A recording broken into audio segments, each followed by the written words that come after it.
Mind matters. एक mental hygiene का होना जीवन में बहुत ज़रूरी है, और इस बात पर विश्वास जो है वो कल के इंसिडेंट के बाद और ज़्यादा बनता जा रहा है। हम सबको पता है, कल हमने एक बहुत ही अच्छे एक्टर को, एक बहुत ही अच्छे कलाकार को खो दिया, सुशांत सिंह राजपूत। कैसे एक इंसान इतने ऊंचे पद पर पहुंचकर, इतना फेम पाकर, इतना लोगों से प्यार पाकर, अपनी कला के उस शिखर पर पहुंचकर ऐसा कदम भी उठा सकता है। ये इंसिडेंट ज़िंदगी के जीने के तरीक़ों पर बहुत से सवाल उठा रही है। ये एक घटना हमको, इंसानियत को उस दोराहे पर लाकर खड़ा कर रही है कि आज का समाज कहाँ जा रहा है, रिश्ते क्यों कम होते जा रहे हैं। बहुत दुखद घटना है, पर जैसे हर कोई कहता है, हर एक पॉजिटिव माइंडसेट वाला इंसान कहता है, हर एक गुरु कहता है कि हर एक नेगेटिव इंसिडेंट में भी एक पॉजिटिव इंटेंट होता है। तो इस घटना में भी अगर कुछ हम पॉजिटिव देख पाएँ, वैसे तो बहुत बहुत मुश्किल है इतनी ट्रैजिक इंसिडेंट के बाद इसमें भी कुछ पॉजिटिव देखना, बट पॉजिटिव देखना होगा। और इसमें पॉजिटिव ये देखा जा सकता है कि it's the time of an hour. अब वो घड़ी आई है कि जब अब हमें कुछ तो करना होगा, इस मेंटल हाइजीन के लिए कुछ तो करना होगा, इस मेंटल वेलबींग के लिए कुछ तो करना होगा ही। कहते हैं एक हेल्दी बॉडी एक वीक माइंड को नहीं संभाल सकती। आपकी बॉडी कितनी ही हेल्दी क्यों ना हो, कितने ही आप फिजिकली फिट क्यों ना हो, पर अगर आपका माइंड कमज़ोर है, अगर आपका मन कमज़ोर है, तो वो स्वस्थ शरीर में भी नहीं रह सकता। पर उसके दूसरी तरफ एक स्ट्रॉन्ग माइंड, एक स्वस्थ मन एक वीक बॉडी को भी हैंडल कर सकता है, एक कमज़ोर शरीर को भी वो हैंडल कर सकता है। ये पावर है माइंड की। इस मन को समझना बहुत ज़रूरी है।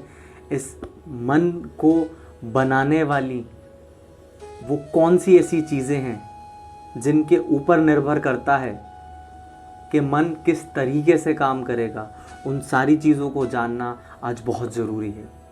There is a golden statement, एक गोल्डन स्टेटमेंट है that consistency in progression will bring you out from depression. अगर कंसिस्टेंसी से कोई काम किया जाए प्रोग्रेशन के तरफ, तो वो आपको डिप्रेशन से बाहर लेकर आ जाएगी। इससे पहले हम आगे इस चीज़ को जाने, मैंने क्या सीखा, मैंने क्या समझा कि व्हाट इज़ डिप्रेशन, वो मैं आप लोगों के साथ शेयर करता हूँ। हमारे जीवन को चलाने के लिए एक एनर्जी है, हमारे अंदर एक एनर्जी है जिसको लाइफ फोर्स एनर्जी कहा जाता है, जिसको प्राण ऊर्जा कहा जाता है, या और सरल भाषा में बोलूँ तो जिसको प्राण शक्ति बोला जाता है। जब किसी इंसान की डेथ हो जाती है तो क्या कहते हैं कि इस इंसान के प्राण चले गए या प्राण पखेरु हो गए। शरीर वैसे का वैसे ही है, सब कुछ वैसा ही है, बस उसमें एक चीज़ की कमी है कि अब इस शरीर में प्राण नहीं रहे। तो वो जो प्राण होता है, वो जो प्राण निकल जाते हैं, that is called the life force energy, जो हमारे को ज़िंदा रखती है और जो हमारे को चलाती है इस दुनिया में। अब क्या होता है, कभी वो एनर्जी बहुत ज़्यादा हाई होती है, कभी वो एनर्जी बहुत ज़्यादा लो होती है। ये डिपेंड करता है कि हम क्या कंज्यूम कर रहे हैं। हम अपने पेट के लिए, अपने शरीर के लिए हम एक एपेटाइट रखते हैं, ऐसे ही एक हमारा मेंटल एपेटाइट भी होता है कि हम क्या चीज़ फीड कर रहे हैं अपने माइंड में, और उस एपेटाइट पर ही, उस कंटेंट पे ही निर्भर करता है कि हमारा मन कैसे रहने वाला है। Depression means a low life force energy. On the other hand, progression means a high state of energy. और जब आप अपनी हाई स्टेट ऑफ एनर्जी में होते हो देन यू फील हैप्पी। अब हम लोगों ने कहीं ना कहीं हैप्पीनेस एक्सपीरियंस की है। एक छोटा बच्चा जो होता है, जो एक न्यूबॉर्न बेबी होता है, मेडिकल साइंस ने प्रूव करा है कि वो दिन में 400 बार से ज़्यादा मुस्कुराता है। वही बच्चा जब बड़ा होता है तो टीनेज में पहुंचता है तो वो 400 का आंकड़ा घटकर 100 रह जाता है। फिर जब वो बड़ा और होता है बच्चा, जब वो एडल्टहुड में आता है तो वही आंकड़ा 100 से भी कम हो जाता है। और जब वो एक एडल्ट ह्यूमन बन जाता है, जब एक वयस्क बन जाता है वो इंसान, तो हार्डली वो स्माइल करता है दिन में। तो ऐसा नहीं है कि हम लोगों ने कभी खुशियाँ एक्सपीरियंस नहीं करी, खुशियाँ तो हम एक्सपीरियंस करते हैं। द ओनली डिफरेंस इज वो खुशियाँ कंसिस्टेंट नहीं होती, मतलब हम खुश कंसिस्टेंट नहीं रहते। अब इसके पीछे एक रीज़न है, उसके पीछे रीज़न है कि हमारा फोकस नहीं होता, हमारा मन एकाग्र नहीं होता, हम डिस्ट्रैक्शंस की तरफ बढ़ जाते हैं, हमारा मन जो होता है वो डिस्ट्रैक्ट होता है। अब इससे ये सीखने को मिलता है कि जितना कम से कम डिस्ट्रैक्शन होगा उतना ज़्यादा फोकस होगा, जितना ज़्यादा फोकस होगा उतनी कंसिस्टेंसी होगी, और जितनी कंसिस्टेंसी होगी तो मैं उतनी ही ज़्यादा हैप्पी स्टेट ऑफ माइंड में मैं रहूँगा। अब हमको ज़रूरत नहीं है कि हम अपने मन को कंट्रोल करें। There is no need to control our mind, the need is to engage our mind. हमें अपने मन पर शिकंजा नहीं पाना है, हमें अपने मन को काबू नहीं करना है, हमें अपने मन को एंगेज करना है, किसी काम में इन्वॉल्व करना है। और वो एंगेजमेंट जो होगा वो आपका एक्शन प्लान होगा, और वो एक्शन प्लान होगा जो आपके पर्पस में, आपके ड्रीम में, आपके एम्बिशन में फुलफिल करेगा। माने जीवन का एक लक्ष्य होता है, एक गोल स्टेटमेंट होता है, जीवन में एक पर्पस निर्धारित होता है और एक वो गोल स्टेटमेंट होता है। तो उस गोल स्टेटमेंट में वो एक्शन प्लान निर्भर करता है, वो एक्शन प्लान पर निर्भर होता है कि आप कितनी जल्दी अपनी गोल के प्रति आगे बढ़ेंगे और कितने जल्दी अपने गोल को हासिल कर पाएंगे। और एक और चीज़ है, the more will engage in an action, the quality of our emotion will be differ। हम जितना ज़्यादा एक्शंस में इन्वॉल्व होंगे उतना ज़्यादा हमारा इमोशन भी डिफर करेगा, because emotion is energy in motion. तो यहाँ से एक चीज़ समझ आती है कि हमारे जो इमोशंस हैं वो निर्भर करते हैं मोशंस पर, तो अब हमें मोशन पर भी काम करना होगा। और motion in physiology will determine the emotions psychology. Emotions की जो साइकोलॉजी है वो डिपेंड करती है मोशन की फिजियोलॉजी पे। मतलब जितना ज़्यादा आप एक्शन में रहेंगे उतने ज़्यादा आपके इमोशंस भी आपके कंट्रोल में रहेंगे। अब एक्शन में रहने का मतलब ये है कि इस फिजियोलॉजी को, इस फिजिकल बॉडी को एक्शन में रखना है, इसको एक रेस्ट स्टेट पर नहीं डालना है। For example physical exercise, yoga, pranayama, meditation, some breathing techniques, ये वो सारे एक्शंस हैं जिनके कॉन्टिन्यूएशन की वजह से आपके इमोशंस जो हैं वो आपके कंट्रोल में रहेंगे। आज नौबत ये आ चुकी है कि इमोशंस के कंट्रोल में हम हैं, हमारे इमोशंस हमारे कंट्रोल में नहीं है, और यही एक विडंबना है। And the moment we learn to control our emotions will be in a happy state. तो मतलब ये हुआ कि जैसे होंगे आपके एक्शन वैसा होगा आपका परसेप्शन। एक्शंस सारी आपके फिजिकल एक्टिविटीज, और परसेप्शन माने कि आपका पॉजिटिव इंटेंट, पॉजिटिव माइंडसेट, हर नेगेटिव इंसिडेंट में एक पॉजिटिव इंटेंट को देखना और हमेशा एक पॉजिटिव माइंडसेट के साथ आगे बढ़ते रहना। Today it's time to rethink, rewire, reinvent, rejoice, क्योंकि अब जरूरत है एक मेंटल वेलबींग की, एक मेंटल हाइजीन की।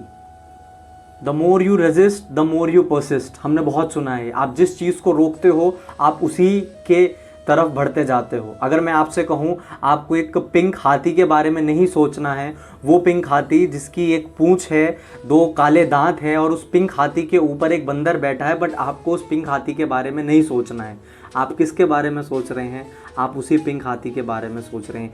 यही स्वभाव हमारे मन का है। हम जिन इमोशंस के साथ बढ़ रहे हैं आगे, हम उनसे बचना चाहते हैं, हम उनको नहीं देखना चाहते, हम उनके बारे में नहीं सोचना चाहते, पर हमारा मन जो है वो उन्हीं को ही हमारे सामने रखता है, हमारे को मजबूर करता है उन्हीं के बारे में सोचने के लिए। So it's better to share. और कहीं ना कहीं यही एक रीज़न होता है कि इंसान डिप्रेशन में चला जाता है और डिप्रेशन के बाद एक ऐसा कदम उठा लेता है कि वो अपनी जान तक दे देता है, because he don't find anyone to share.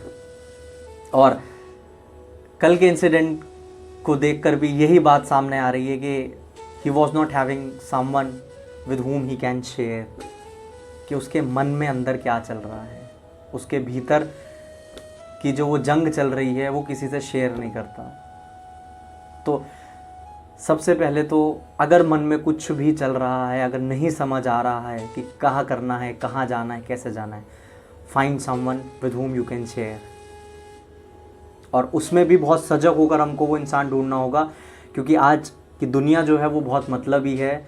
इंसान उसमें भी फ़ायदा देख लेता है, दूसरों की मजबूरी में अपना फ़ायदा ढूंढता है। So you need to be very cautious in finding that person जो आपको कभी जज ना करे और आप अपने आप को उसके सामने एज इट इज़ रख सकें। And one action can entirely change your life. एक एक्शन पूरी ज़िंदगी को 360 डिग्री बदल सकता है, और वो एक एक्शन है asking the right question. Yes, हमने सवाल पूछने बंद कर दिए हैं। We have stop asking the questions. एक बच्चा जो छोटा होता है वो सवालों से भरा होता है। कभी नोटिस किया होगा आपने, एक छोटा बच्चा हर चीज़ पर सवाल पूछता है। ट्रेन चल रही है, ट्रेन क्यों चल रही है, ट्रेन कहाँ जाएगी, वो पेड़ कितना दूर है, आसमान नीला क्यों है, वो हर चीज़ पर सवाल पूछता है। हमने सवाल पूछने बंद कर दिए हैं, और अगर सवाल पूछ भी रहे हैं तो सही सवाल नहीं पूछ रहे हैं। तो एक और गोल्डन स्टेटमेंट ये आती है, the quality of the questions you ask to yourself will determine your future.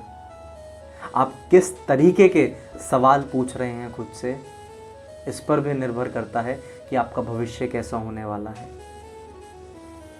एक गाना है बॉलीवुड का जो यूथ को बहुत फैसिनेट करता है, हम किस गली जा रहे हैं, हम किस गली जा रहे हैं, अपना कोई ठिकाना नहीं।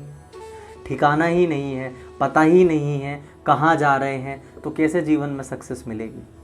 बिना डेस्टिनेशन के आज तक कहीं सक्सेस नहीं मिली। A letter without an address where it go nowhere, a ship without an radar where it go nowhere, you without a goal where will you go? Nowhere.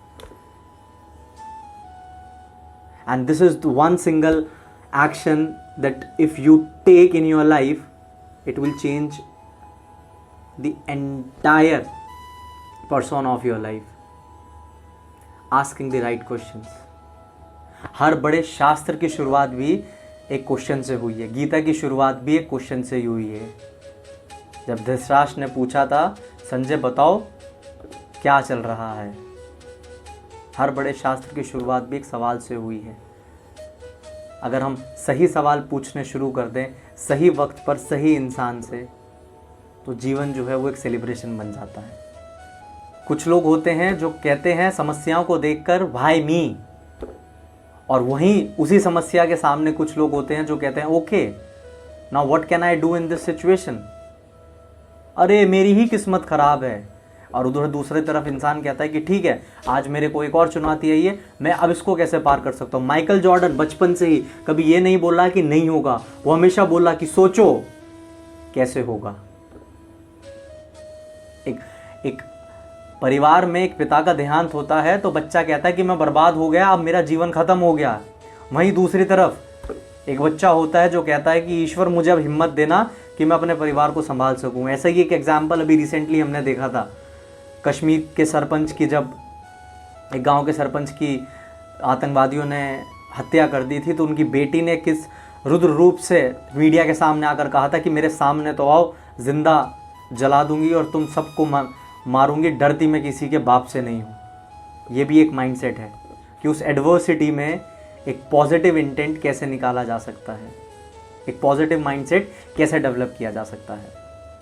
So the journey towards the success starts with a why. अगर हम सवाल पूछना शुरू कर दें तो जीवन में सारी कामयाबी हमको मिलेगी। और अगर सवाल नहीं पूछ पा रहे हैं, नहीं पता कि कौन सा सवाल सही है और कौन सा सवाल गलत है, क्योंकि इतने सालों का पैटर्न हमने बना रखा है, इतने सालों का रेफरेंस हम लेकर आज चल रहे हैं, इतने सालों का एक्सपीरियंस हम लेकर चल रहे हैं, उन वजहों से आज एक ऐसा पैटर्न बन गया है कि what is right what is wrong we don't know. Then go and concern a coach. जैसे एक स्पोर्ट्स कोच होता है, जैसे एक बिजनेस कोच होता है, ऐसी एक परफॉर्मेंस कोच भी होता है। Just go and ask, go and share. The coach will help you by asking the right questions from you. एक कोच आपसे सही सवाल पूछेगा और वो सही सवाल आपको सही जवाब देंगे आपके जीवन के लिए। Just go and find a performance coach, it will help you like anything. आज एनर्जी थोड़ा डाउन है क्योंकि आज इंसिडेंट ऐसा हुआ कल, तो it's time to take an action. अब मन को संभालना होगा अगर ज़िंदगी को संभालना है। अगर मन नहीं संभाला गया तो ज़िंदगी नहीं संभाली जाएगी। और एक प्रत्यक्ष को प्रमाण की ज़रूरत नहीं, और एक साक्षात उदाहरण हमारे पास है। एक इतने बड़े एक्टर ने इतनी सक्सेसफुल फिल्म्स जिस इंसान ने की हो, यंग, कोई एज इशू नहीं, कोई हेल्थ इशू एज सच नहीं, peak of the success and still मन वीक होने की वजह से he did that step, उसने वो कदम उठाया। अपना ख्याल रखिए, खुद भी हंसिए, औरों को भी हंसाइए, ना खुद फंसिए ना किसी और को फंसाइए। दिस इज ठेकेदार Sahib signing off for now. Peace out.